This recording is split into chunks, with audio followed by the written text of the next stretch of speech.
Welcome to Flat Earth Debate Live. I'm your host, Nathan Oakley, and if you are new to this channel, or you've not done so already, then be sure to subscribe, hit the bell notification icon, and join button if you'd like to become a Nathan Oakley 1980 channel member and keep up to date with the Flat Earth Debate. If you would like to support the channel, there is a super chat that runs alongside each of these shows while they are live, and there's also a PayPal, Patreon and crypto link in the info box below the video. They've also added a thanks button, so if you want to thank the support or whatever you want to call it for the show after the fact, you can now click that button. So wonderful stuff. I turned it on this morning, so hit the thanks button if you want to thank me for producing the show after the show's been produced. But most importantly, if you'd like to join the discussion, simply mute the page you are currently watching, then click the link in the info box below this video to join the panel and express your views on the nature of Earth. If you do join, please don't swear. If you do, you'll be ejected, and if you are, please don't try to rejoin the stream using stock accounts. You'll be warmly welcome back on the next stream. Please also share the show on social media. Sharing the show obviously increases the live audience, but this in turn increases the chances of a more diverse panel, so please share the show on Facebook and Twitter. Now, we are joined by Neil, Refracted Curvature, 10th Man, Eli, Brian's Logic, and a whole bunch of people in Discord. So welcome one and all. Ew, what's going on today? Good morning. Hi. Hey, good afternoon. Good afternoon. Is there any evidence that you can acquire an elevation angle from a curved baseline? Is that a no? Evidence as in someone has attempted to do that. I haven't seen anyone attempt to do that. I haven't read anything about anyone doing that specifically. No evidence of it. You don't need more. Yeah, there'll never be any evidence because it can't be done. Well, there was an assertion. Hello. Hello, Armin. To some degree, that it was being claimed that it could only be done on a curved surface. That's what the impression I got from the pre-show. That was my attempt to lead you into it all. You're all so keen. Oh, we're waiting for Moot. Yeah, sorry. To repost that image. You could. Where did they post it? I posted it in the main chat. It's timestamped at 1:50. I don't look at the main chat. Okay. Someone in G+, has it been reposted somewhere I can get to it, like in Skype, or can someone screen share it? I'm having trouble finding it in Discord. I was hoping he could repost it. Can you repost it in main chat, and one of the guys in G+ will grab it and we'll stick it up? In the meantime, we'll go through a few more housekeeping questions. So, any evidence of a physical geometric sphere-edge horizon formerly known as the curve of the Earth?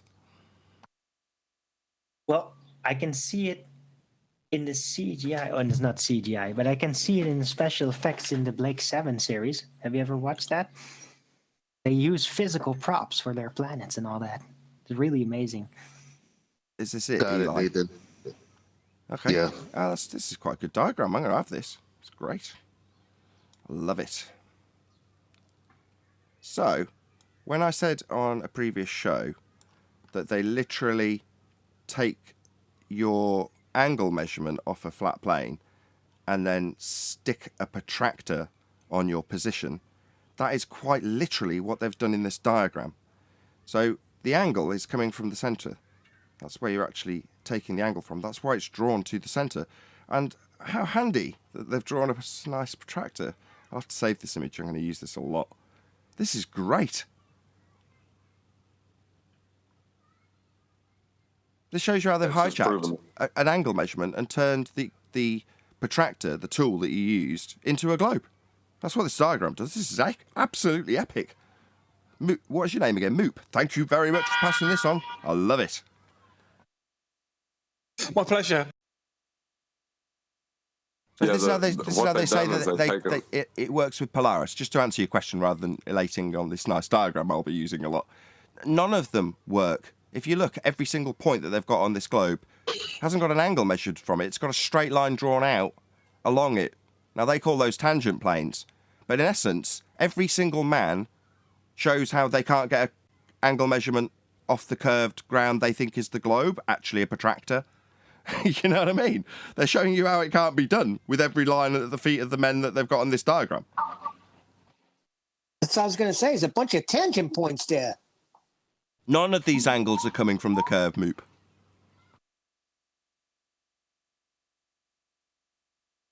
Right, thank you. I did think that. I actually do. I was thinking this doesn't make sense, but obviously she wasn't having it. Well, you just asked the housekeeping question. I mean, that will sink in eventually. It was like that with most of the housekeeping questions as we've gone through time and put them out there. Like, okay, to answer the question, if this diagram was to do so, the question being, how can you acquire an elevation angle measurement from a curved baseline? Well, the answer is, according to this diagram, you can't. You know, you need a 90 degree at your zenith. Well, they're saying that you're getting angles when you're tilting at a weird angle. So, for instance, this one here, I think it's 57 degrees. Where's the angle coming from? Is it coming from the curve? It's coming from this arbitrarily flat line that they've drawn out. And then they've drawn a line to the centre. Well, why would this be necessary? In reality, you stood at this point, and what you're drawing out with these lines are the measurements to the stars, not parallel light coming from the stars that is equidistant from all positions when you move yourself along a protractor. Because you're not standing on a protractor. But that's what the globe Earth effectively is. But none of these angles are coming off the curve. All of them are coming off flat baselines. No, thank you. You articulated that very well. I will retain it. I'll retain your image. Thank you for me. It's epic. I love it. Because I've been looking for a diagram to try and illustrate this very, very point. I've been saying it verbally. Who's making that bloody noise in G+? Ugh. I've been trying to make this point verbally for the last week. And I've boshed up my own crappy diagrams to try and illustrate the same thing.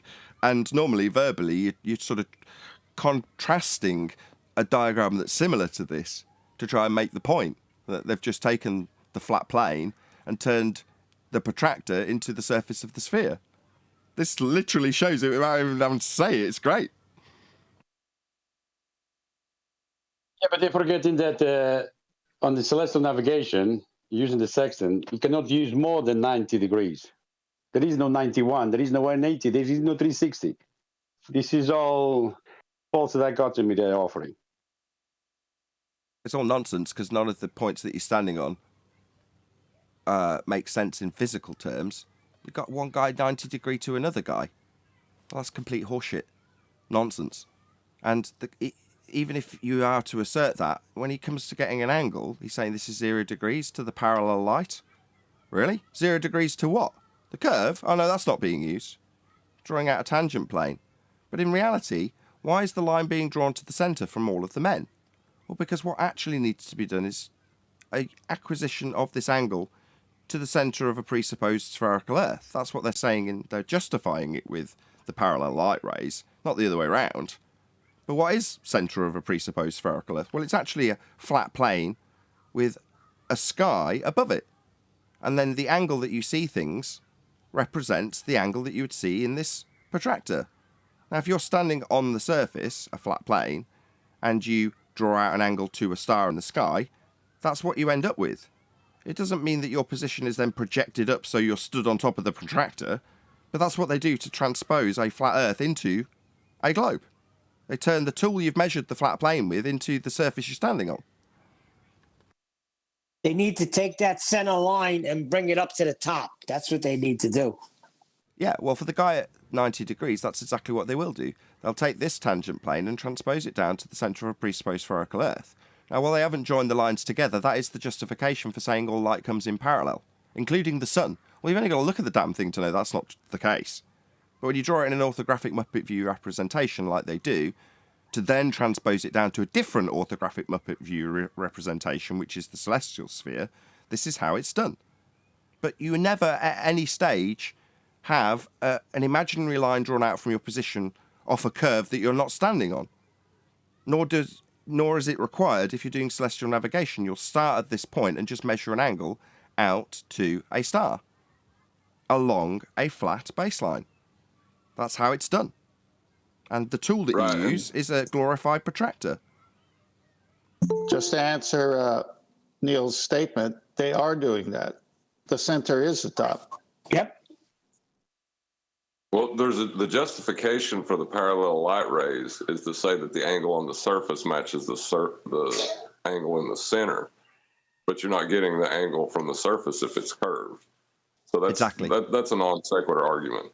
Correct. But to make it work, they have to take it down to the centre, because that's where you can have an equatorial plane, aka the celestial sphere model.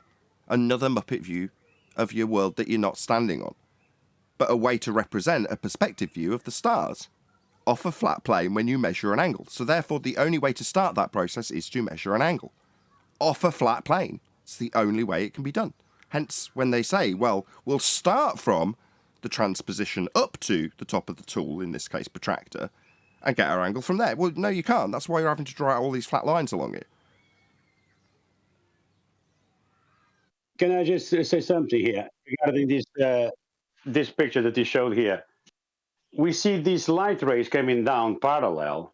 That doesn't necessarily mean the sunlight rays, but the GP light coming in parallel. So every one of those vertical lines are different GPs. They need to meet the horizontal on the center of the sphere at 90 degrees. That's Correct. where the light needs to come in parallel, but independent light, not the light from one source, no. Precisely. But that's a workaround for the fact that they've transposed up their celestial sphere representation of a perspective view of the stars up to the top of the tool. That leaves them with a need to move it back down again. Well, all the light's coming in parallel, which matches the angle at the centre of the sphere. Well, you're not standing at the centre of a sphere, and you wouldn't be getting an angle if you were. So this is nonsense. But no, it's not, according to them. They just draw out a big flat plane along the top. Typically, this is represented with what we call the Dingleberry Earth, with a long plane along the top, and then the globe burger, which is a bifurcated globe, i.e. half of a protractor. Let's just let whoever that is in. Chocolate. Hey, Chocolate. Good morning, guys. Good morning. Any evidence of the distance to the sun? Hang on. When they put that tangent plane on the top of the sphere model there, which is really a circle, but they want us to think it's a sphere, what happens to their spherical trigonometry? Why aren't they using that on the top of the surface?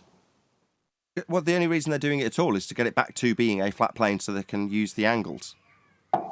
I understand. I'm just saying in the pictures, and I can't do it today because I'm on the road, but when you see them show spherical triangles, they emanate at the top of a curved earth, a ball earth, and yet here in this orthographic view, the top of the ball earth is not showing us a curved spherical triangle, it's showing a tangent plane.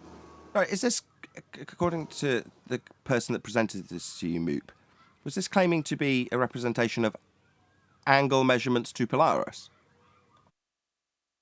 It was. She was saying that basically this is how a sextant proves a globe Earth. This is how a sextant proves a globe Earth when none of the angles are coming off the curved surface. But the measurement itself, in every single instance, to Polaris, requires measurements off a plane to get them. In other words, if you're going to assert that Polaris is dropping towards the horizon, each time you take that measurement, i.e. you back away from it, say it's 60 nautical miles, and then you take another measurement, each measurement you're taking is in regards to how close it's getting to the horizon, that being your 0 degree line, right? Your baseline. So it's dropping towards the horizon. Well, again, in this representation, if it's claimed to be a globe Earth representation of some form, where's the geometric horizon that these lights are dropping towards for each of these individuals? All they seem to have is tangent planes drawn out. They're not geometric horizon points, as you would have on globe Earth, when they claim their geometry.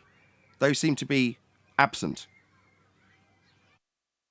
The one there where it shows 0 degrees on the right-hand side of that diagram, for that to be done, that person would have to pre-assume, if they were thinking it was a globe, they'd have to pre-assume that they have a 5,400 nautical mile length distance of a tangent plane. So they have to pre-assume that they have a 5,400 mile flat Earth to even get that.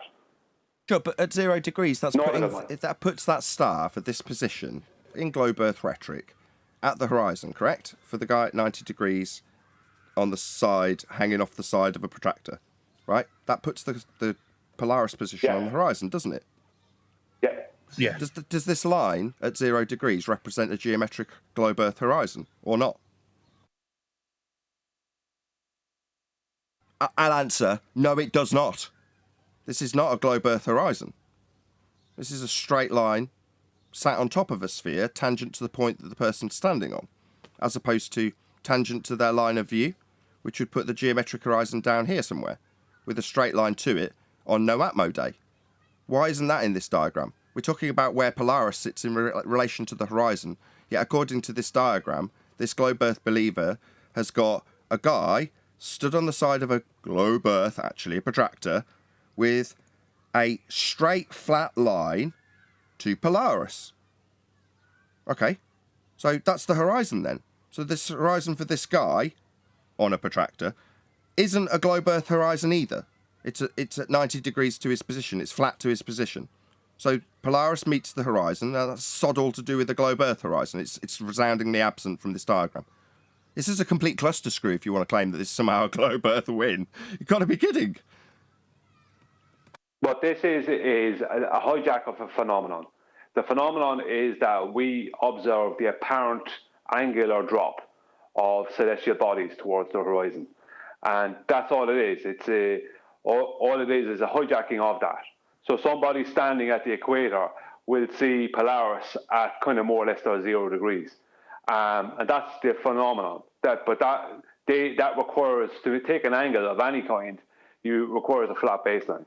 So for that man that is a MUP that was presented this, as soon as a tangent plane enters into the equation, that is an admittance that this process cannot be done on a curved surface. That means that they are officially, whether they like it or not, relinquishing a globe and all their claims. So it's like you claiming the Earth is flat and showing someone a globe. It's as ridiculous as that, because they're claiming it's a globe and they're showing you a flat Earth. So as soon as they bring a tangent plane into it, that's the end of the argument. It's over. Yeah, Nathan did say that. Yeah. Locally flat. Well, that's what I open with, but yeah, good summary, Brian. Okay, can we move on? Any evidence of the distance to the sun? It's over there. Can I ask a fast question before you go to the sun? Yeah, you can do what you like. When was it established, like celestial navigation? Like, how did it come about? If Temp knows, because he's the one reading all the books.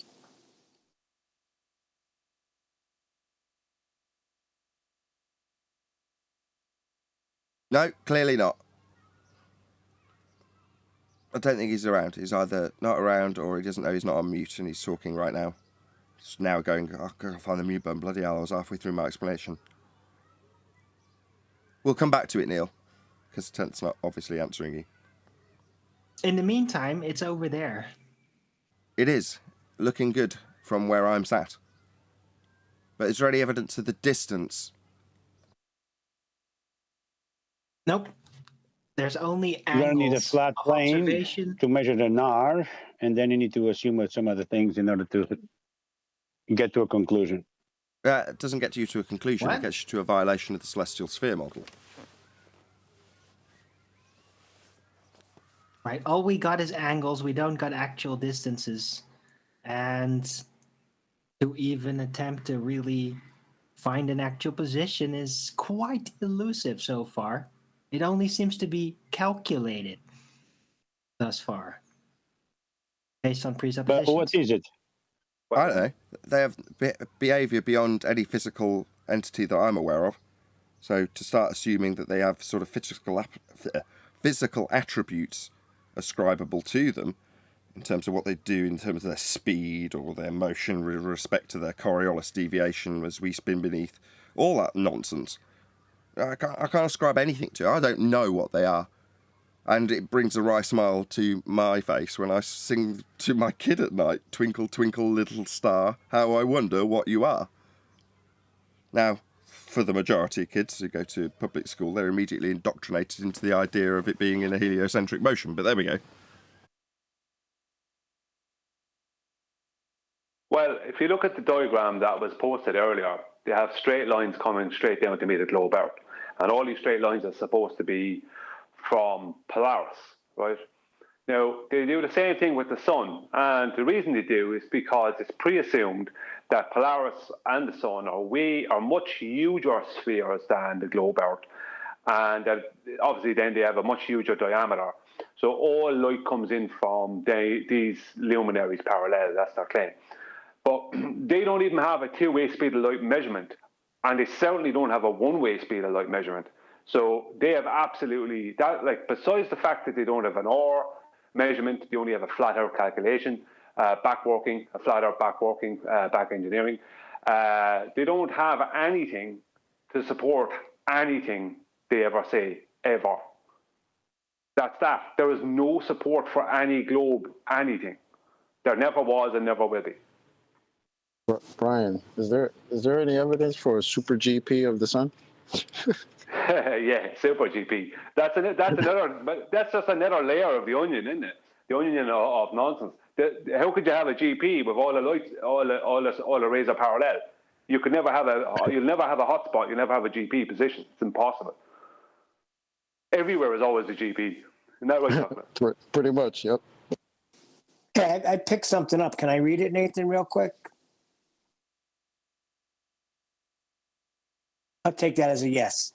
Modern celestial navigation. The celestial line of position concept was discovered in 1837 by Thomas Hubbard Sumner, when after one observation he computed and plotted his longitude at more than one trial latitude in his vicinity, and noticed that the positions lay along a line. Anybody break that down?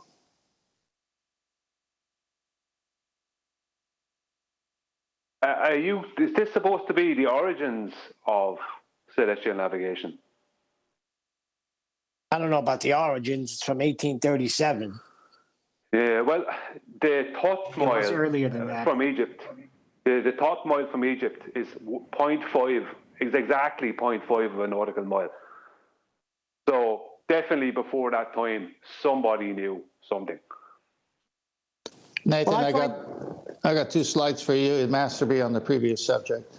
Okay, let's go. Let me just say one thing. I just find it interesting that the last line says the positions lay along a line. I've got your first image up. So when they show tangent planes on the surface depicting the measurement being taken, it violates their spherical triangle that they're showing here in these 2 images. Because their globe Earth is a ball with a circumference, and it's got a curved baseline no matter where you're at. So you could see that red dot in the middle of the sphere is the equatorial plane origin using a flat plane. So that center line is really the Earth's surface, the base of the triangle, and the curved part is the curved part of the triangle. And this is a trick because you can't have, they have to have spherical trig on that curved part. And it's just the curved part of the protractor.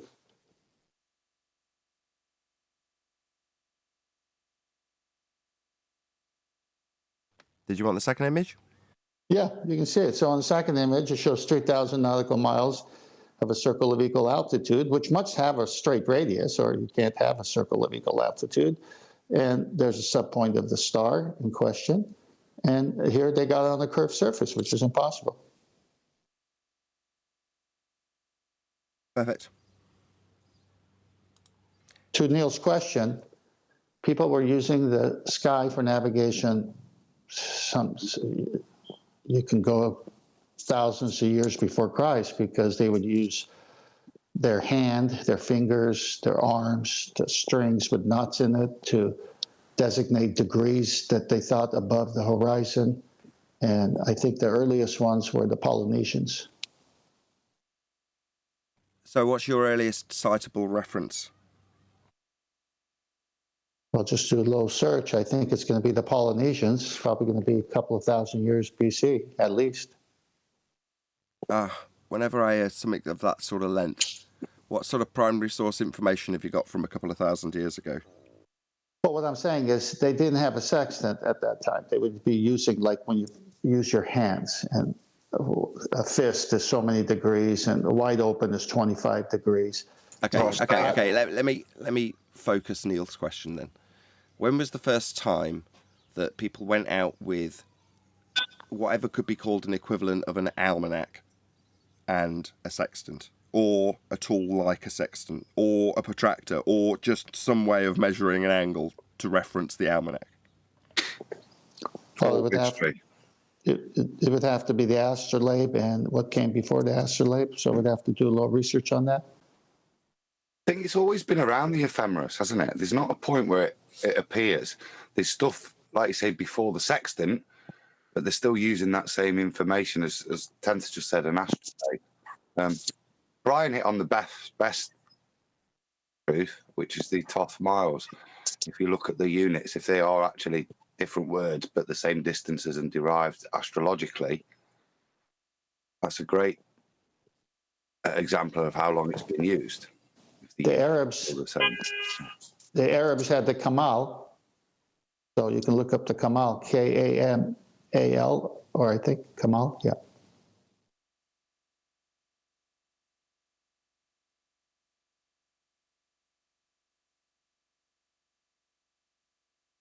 I think Ptolemy has the oldest sky map.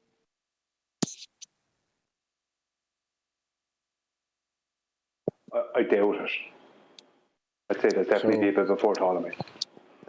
So are we waiting for that sky to change? Like, is that going to happen anytime soon? Or it's changing all the time. We're traveling millions of miles per hour through the universe. No, the sky hasn't changed because, like I said, I bought a book on where the stars are between the years 2000 to 2050. And when I called the source to find out how they know where the stars are going to be in 2050 when it's 2021 or 2020 when I bought the book, he says, well, we know where they are thousands of years in the past and thousands of years in the future. We just can't put it in a small enough book. Eli, can you mute when you're not talking? You're causing chaos every show. So the stars are always where they're at. It's cyclical. So why did they tell us we're on this fantastical roller coaster flying through the universe? Because it's not happening. We're not flying through that's cool. That's a good question, actually, or it raises a good question. How do they get around that in that regard? So it would imply with the motion of heliocentrism around the great attractor and the solar system and such, and the Earth itself in that model, that there'd be, as Chocolate's implying, some changes. But typically, whenever I've looked, I haven't at this specific aspect at heliocentrism, they've normally got some sort of answer, as we well know, right? They've always got an answer for it, even if it's a bad one or it defies the model in the first instance. What would be their explanation for this? Why isn't there any changes? Why is it so cyclical? Well, they have an answer directly related to Polaris. In 26,000 years, we'll see a change. Anyone going to be around? Oh, they just extend the timeline. So within our lifetime, we'd never see any. Even though we're rushing at mad speeds, the vastness of it all means that in time terms, that means we won't notice anything for a very long time. Okay, that's their explanation. Fair enough. I think there's a bigger contradiction there between the heliocentric model. So you're looking at the ephemeris and the way it's predicting. This thing is a big circle, and it will repeat, and there's the precessional wobble. But that's going to go back. And the only evidence we've got through history is that Polaris, the pole star, has always been the pole star. Now, to account for some of their supposed parallax that should be happening over time, and to look at these things in the past, they claim that previous stars that were never called the pole star were the pole star in the past, which would insinuate they'd still keep the same name, and that in the future the pole star will move again to be Sirius X or whatever, isn't it? But there's absolutely no evidence for that. It's just, again, a necessity within their heliocentric claim for that pole star to move, because it's impossible for it to stay forever. It has to move. There has to be another one that will occupy that because of all the movements of heliocentrism. So again, it's another unprovable thing that they have to say because of what they've said previously with regards to their claim. That's hilarious. Hilarious. Good one, Chocolate. You get 5 stars for that. Wow, Chocolate, that was awesome. Any scientific evidence of channel my gravity? attempt. Any scientific evidence of gravity? What's gravity? There's 100 people watching. I know that much. Woohoo! Shout out to all the people joining in the live stream. Please share the show. A very warm welcome to you if you've just joined. You've probably joined because somebody who's in the stream already has shared the show. So thank you very much if you've shared the show. Please share the show if you haven't. And hit the damn like button. And what is gravity? Please tell me. Okay, There's gravity. there's two. The force that's not really a force, but you could think of as a force because we got permission from our nice, kind, heliocentric priest, Mr. George Musa over there. Yeah, that thing. Okay, gravity that's a force that you can think of as a force, but it's not really a force. And the rest of the stuff that Chocolate just said is an anti-flat Earth description, get around, for the problems in current gravity. And a mixture of 107-year out-of-date gravity. So there's a couple of different things there. Well, 3 technically speaking. First being the anti-flat earther explanation, which we'll have to get to at the end. The third being Newtonian mass attracting mass. And the second, as confusing as this order's now getting, is Einsteinian pseudo-Riemannian force space-time bending. So which one do you want to start with? Whoever asked the question, was it Neil? And who's got this presented? Because presumably you want to show this pop bottle parlour trick. I sent this to Tony earlier, and as you brought it up, gravity. Now, yeah, it's just things going down. It's about 20 seconds. Is that all right? Just give me a second and I'll make it a little bit bigger because it's a little bit poxy on the... Yeah, it's one of the shorts. That's all right, I can solve that to a fashion. Press. Okay, give it a go. He has a little fit, but I just thought it was cool when I saw it.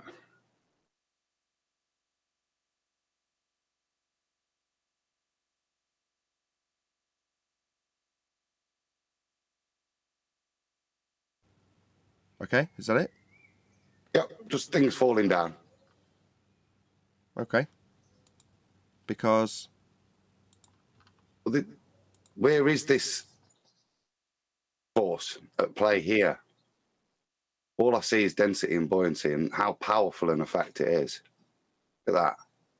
All that water's at the bottom, and because they're so light, they've forced their way through. Just a good example of the forces that are at play, not ones that don't even appear in the equation here. And then in the case of the way they'd work it out, buoyancy, they put G in, don't they? Put it in, take it back out to claim it's been in there. There is Would displacement be a better word than buoyancy? Yeah, I use the word buoyancy on purpose. That's what they call it, to force a G in and then take it back out. Well, buoyancy is decaling displacement. I mean, they just hijacked buoyancy. Buoyancy is Archimedes' principle from long before anti-gravity. Okay. Yes, you're right. But when it's mathematically defined, it's defined with G. That's the bottom line, isn't it? Yeah. Well, can you answer for me then, Nathan, what speed a helium balloon goes down in Mercury? No, because that's not qualifiable in terms of their description of buoyancy. It works with Archimedes' principle, not with their buoyancy. I realise. I'm just saying it's got a G in it if you go and look at what buoyancy is and you try and qualify it. Well, that is what it is. I can't help it if it's been hijacked. But is there any remnants left with the word? Yeah, you could argue it, but you're onto a loser in my opinion. And I think it was Anthony Riley that originally pointed this out to me. because I was doing something similar, but out of context, and like Adam, you correctly qualified it as being their argument and their use of that word. Whereas when I used to say, oh, no, it don't matter. And I remember thinking, well, Morgul uses it in that context, and it's the right context, right? Thinking and arguing like you're trying to argue now. But then you go and look it up, and I think, as I say, I'm pretty sure, shout out to Anthony for this, credit to where it's due. He was like, "Oh, just look it up. Let's see what you come up with." And time again, it's intrinsically linked to gravity. This is buoyancy, by the way, in case anyone's losing track of what we're talking about. Nathan, I know that. I know what you've just said. I know all those things you just said. And I know you know. My point being. And I know you know. I know you know. well, I want to ask you a question. So they got G in there. Is G a reference to gravity? Yeah. Okay. Now, what is the current definition of gravity? The bending of pseudo-Riemannian force space-time as a result of the uneven distribution of mass. Uh-oh. So G is a non-force. It's an effect, correct? Well, that's the wrong G in That's the buoyancy. wrong G. Well, hold on. See, there's big G and little G. If we're going to argue the point as if gravity does exist, then you're just going to run into them saying that you can mathematically change Einsteinian gravity into Newtonian. Oh, hold on. Did nobody watch QE's show yesterday? Wrong G. Hold on. Let's Yeah. just have a quick straw poll. Who watched QE's show yesterday? I did. Oops. Was that on last night? Not only was it on, Well, it covered this very yeah. subject. He was talking a great about show. CV boys. Yeah. But if you're detailing something happening, why get into arguing about what buoyancy is when displacement's the same thing you want to say? Displacement doesn't give enough information. This is a rarity. So, relative density is more all-encompassing in terms of what's actually occurring. Yeah, you're detailing the phenomenon. Well, relative But- density is density and buoyancy, but without the assumption of gravity as a direct backdrop cause for it. And without note of the It medium. works. Well, without note of the medium, more specific, and that's what it is specific to. Yeah. But Can the I point out the irony of when they something? say that the Archimedes principle, I mean that the Archimedes had the gravity in it and with buoyancy, but Archimedes was like way before. It was. That's correct. Sorry, I was Way right. before. I'm getting an echo somehow. So it's, Right, Can I point out the irony of something? You can once we get the timeline established. So, right. So it was established between 287 and 212 BC. And when did gravity come into play? 1966. 1666. Sorry. no, because that's not when it was introduced in the G that we're talking about now. So again, back to go and watch QE's show. If you haven't watched QE's show from yesterday, he's only been back with his computer functioning for a couple of weeks now. But it's the most recent open panel show on Quantum Eraser YouTube channel. And he goes through precisely this, the mathematics of big G, little g, and the insertion of it by CV boys after the fact. So the original description did not have G in there. Yeah, they hijacked G from 1896, which is CV boys, and they brought it back in time and tried to claim it was part of Cavendish and other things like that, and tried to claim it had some relevance or connection to Newton without saying that he had anything to do with it. They're just taking timelines and messing around with them. What did CV boys do?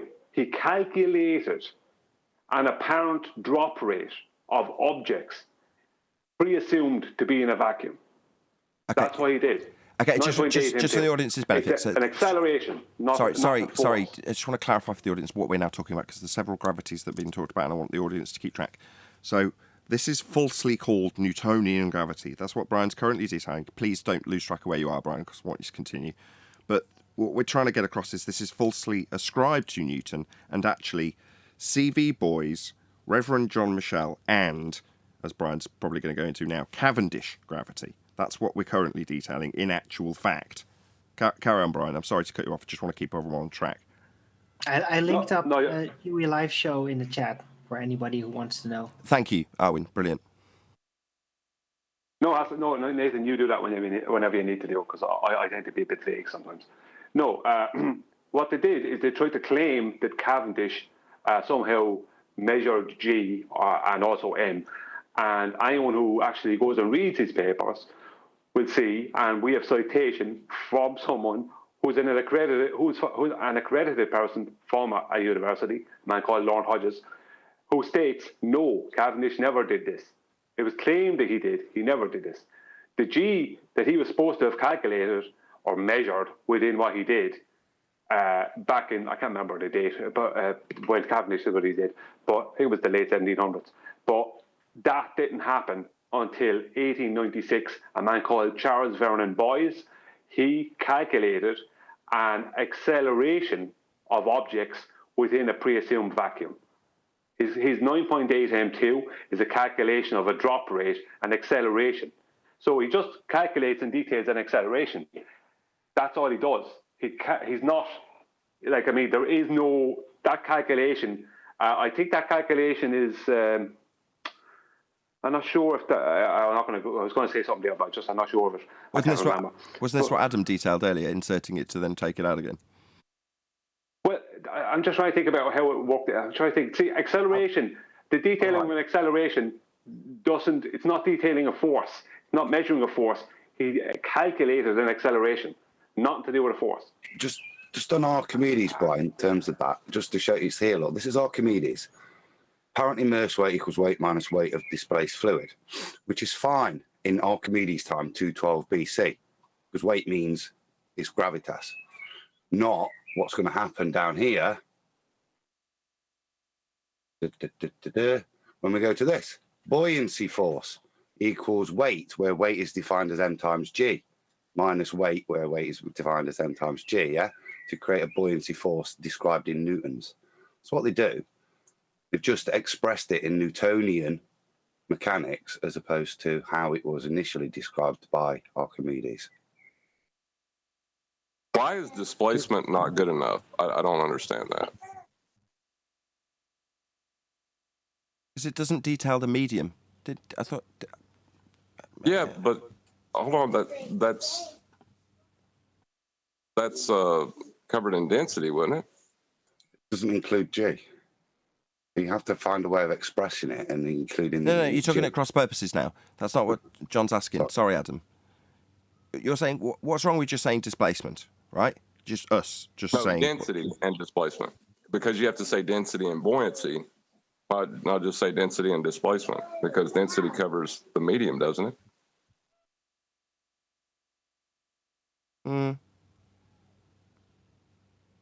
It does, yeah, because it's the weight of the displaced fluid in Archimedean principle minus the weight of the object. So how much of that it would, so it's that density differential that's been expressed, and that's the same thing that's happening in the buoyancy equation. Okay, I take it back. There's nothing wrong with it. It's just new, and I don't like it. Well, the thing I find ironic about this is that we're having this discussion about how buoyancy, in their buoyancy equations, is included gravity. Well, I find that kind of funny because the only time you really hear about buoyancy is when they're coming up with an excuse as to why gravity is not doing what it's supposed to be doing, whatever the hell it is, right? So when a glober says something is floating or the helium balloon's going up, oh, it's buoyant. Well, why are you saying it's buoyant? Because it's not going down the way you say gravity is supposed to make it? But then gravity is included in that equation? Is that not ridiculous? It's going by the columns of gas formula, right? So it's assuming it's all pushing down, and then the lower density gases get pushed up by the rest of the gas pushing down. That's what they suggest. Chocolate, that was my original question. If the definition of gravity is a non-force, and they got G in there, so they're saying there's this non-force thing in there. Well, look, the thing about it is that in 1896, Charles Vernon Boys calculated, not measured anything, just calculated the drop rate of objects within a pre-assumed vacuum. 19 years later, in 1915, Albert Einstein right, put forth his theory of relativity. That was accepted totally by mainstream pseudoscience. Einstein does not, like, that is the current description for gravity is Einstein's, not Newton or Cavendish or anyone else. Einstein did not account for weight at all in any way, did not detail weight or involve weight in any way within his theory. He does not account for more than one mass. There is no mass attracting mass. So and when he detailed any acceleration of an object that appeared, the apparent falling of an object towards the ground, what he said was happening was twofold from what his theory said, is that the ground is coming up to meet the object, not the object is going down to meet the ground. So the ground is coming up at 9.8 m2 more or less to meet the object, and the objects, due to time dilation, the ground is in the object's future. That's insanity. That's the bunch of nonsense. Yeah, that's what's current. And gravitons are to come. That's the third version.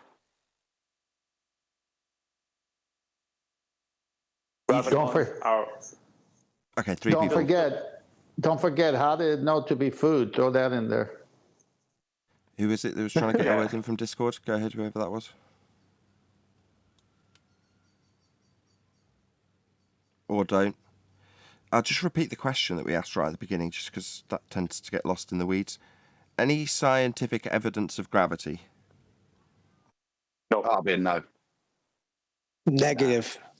But on QE show yesterday, Betty was comparing like how temperature, how we can understand that when it's hot, the temperature goes up. We can understand that, but she was saying what is gravity? What's the number they put on that? How do we feel that? That's it. It's just a number, isn't it? As we demonstrated there in the talking about buoyancy and stuff. There's evidence for it mathematically, but that's it. All you ever see is it stuck in equations to claim it's there, but there's no scientific evidence for it. Perfect. It's just an apple, wasn't it? Go on, Bondek. Off a tree. I was just saying it was the apple, wasn't it, falling off the tree? That's all it was, the fall of Newton. I've got a little poem about that if you want to hear it. Yeah, I do. All right, it's called The Fall of Newton. Science has nothing to do with Timotei shampoo. Science has nothing to do with car tyres. That's true. Science has nothing to do with Scooby-Doo. Science is the study of our natural world, observing natural phenomena and proving its worth. Now let's take Newton, the apple and the tree, and check how gravity was proven to be scientifically. Okay, we know the apple fell through the air, but to presuppose gravity, that would not be fair. Why else would an apple fall through the air? Relative density is another option, to be fair. Now let's test the apple falling into a pool. Is gravity still pulling? No, it's not, you fool. This is the relative density rule. The scientific method. Take note. The density of water made the apple float. So yeah, it wasn't proven scientifically. It's just an apple fell off a tree and landed on the ground. Yeah, it's a good job he wasn't sat with a brew, eh? I wonder why that steam goes up. Obviously, there's a force of up. I love the rhymes, brother. Mad respect for that. In the pre-show, we were privileged enough to listen to Wondek recite all of his poems that he's got to date on Flat Earth. So I'll trim those out and call it Flat Earth poetry when I get a chance. And yeah, look out for that. Any single viable hypothesis from any of the fields of astronomy, cosmology, or astrophysics? Not yet. Not yet. That sounds Not like ever. you're hopeful that it'll come soon. Well, they could do it, but they're not doing it though. That would How could probably they do be it? getting too real. Check it out. How Neil's could they all do over it? it. Go on, Arwin. Carry on. Or was that it? No, that was it. It's just they Right. could do it. They're not doing it because it would get too real for them. But do they not have a They would whole have division? to leave their medium, their fictional medium. Do they not have a whole division dedicated to this, though? With the university door and science above it. I just want to know what kind of science they did on the rover, with the rover that they sent to some asteroid. I mean, Special is that space not science. cool? Yeah, man. I mean, come on. 2022. We should that should be a normal thing at this point, since we've already done it. I tried getting first-hand commentary from Bruce Willis, but he wouldn't respond. Bruce Willis.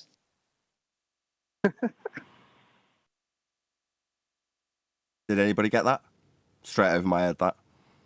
Armageddon. Armageddon. No, still not getting it. Anyway. Armageddon. see Bruce Armageddon? Willis going I've to seen that Armageddon. meteor, remember, to blow it up with nukes in the movie Armageddon? Sure. Fear, fear, fear. My puns die hard. Oh my God, an asteroid's going to hit.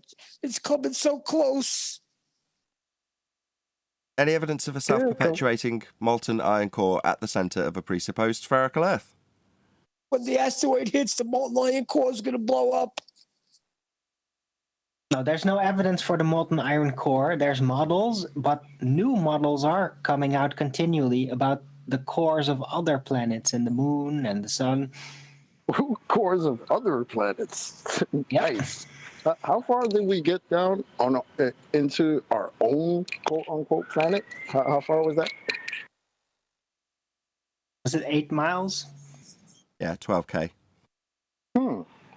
But we know all about the cores of other planets. Oh. The only core we got is the Army Corps of Engineers. That's it.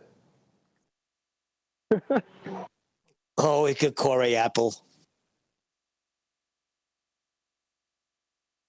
Terrible. Just absolutely terrible. That was the honeymooners I just did. That's classic.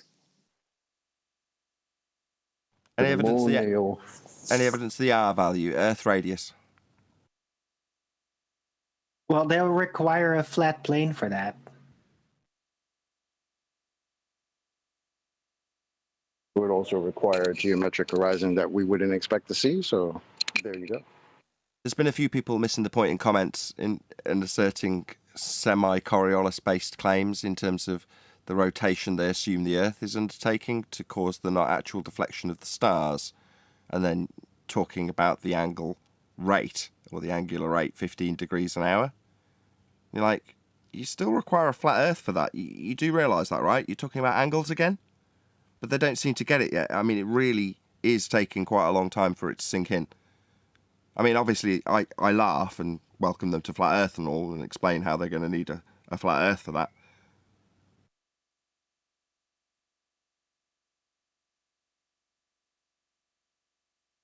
Is it going to be another one of them They're where... never going to get over the loss of their curve. Well, no, it's not loss of curve. It's the requirement for a flat Earth in the first instance. I mean, this is something that... It's not that they can just stick their head in the sand in regards to this, because there's people out there explaining it on a flat plane and sending us diagrams of globe burgers that use a flat plane and, you know, angles that aren't working off curved surfaces. You know, they're not getting past this. They're actually confirming a flat Earth with every time they attempt to argue with us at the moment, Arwin. It's a very different world at the moment. There never was a curve.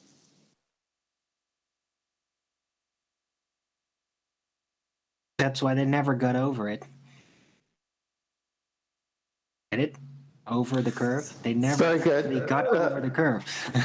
Very good, Arvin. If they had an R value of 3959, and sometimes they say 3963, but very close, then you would see curvature based on observer height no more than as we have in the Black Swan.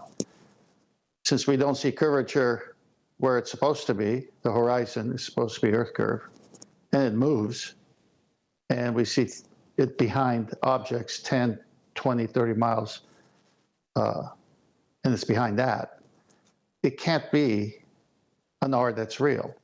So why did they come up with that R? Could it be because they needed to match the sun and shadows and how the sun every 24 hours repeats itself? Why that number? I mean, it doesn't work anyway, but why that number? Yeah, but why on the beach? What about when you look to the left and to the right and behind you? If you're on a sphere, shouldn't it be the same all the way around? Well, that's another part of it, but I'm saying they gave us a number. The number has definite, how can I put it, extents to it. It can be no more than at 1 foot, 1.2 miles, but it's further. So that number is wrong. But why that number?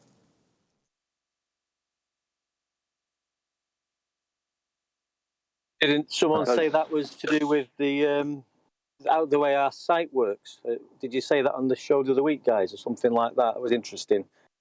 Did they not tie it in with something like that to double dupe us or something like that? Can't remember. That's not that number. That's not that number. That would involve an afterwards of that number with a 7/6 of the radius. That was the 8. That was the 8 mile thing. Yeah, I was starting to get mixed up. Yeah.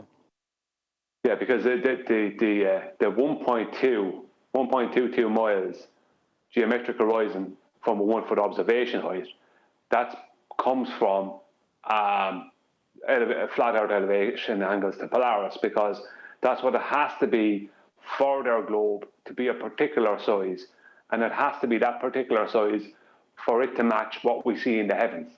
Because they couldn't claim it's a globe and then it not match what happens in the heavens. That's why any globe supporter who's really a fan of globe and globe stuff will always end up looking up into the sky, because that is the only way they can make the Earth fit what they believe it to be. If you know what I mean, they have to believe the sky is. They have to believe that they're on a globe because it fits what we see in the sky.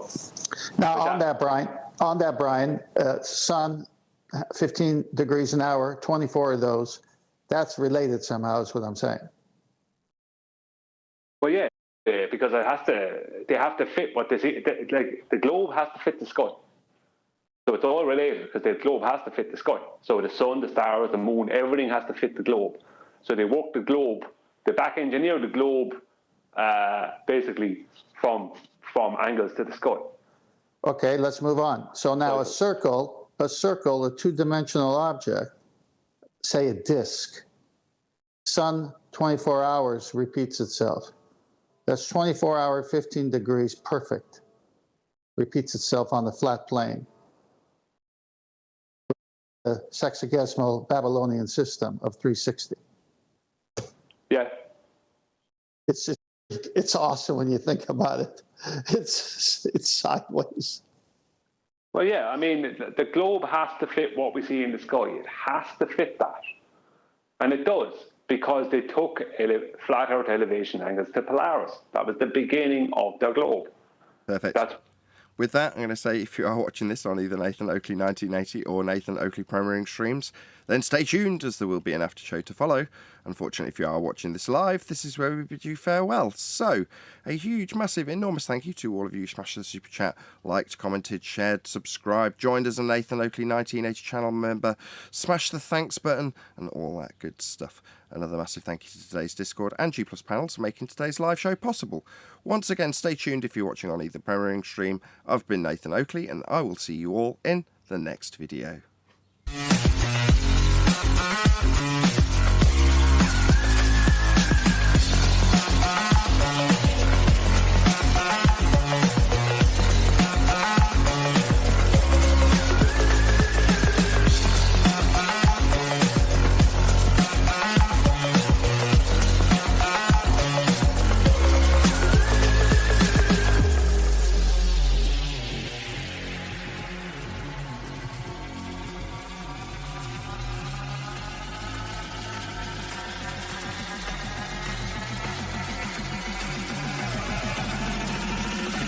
what a day!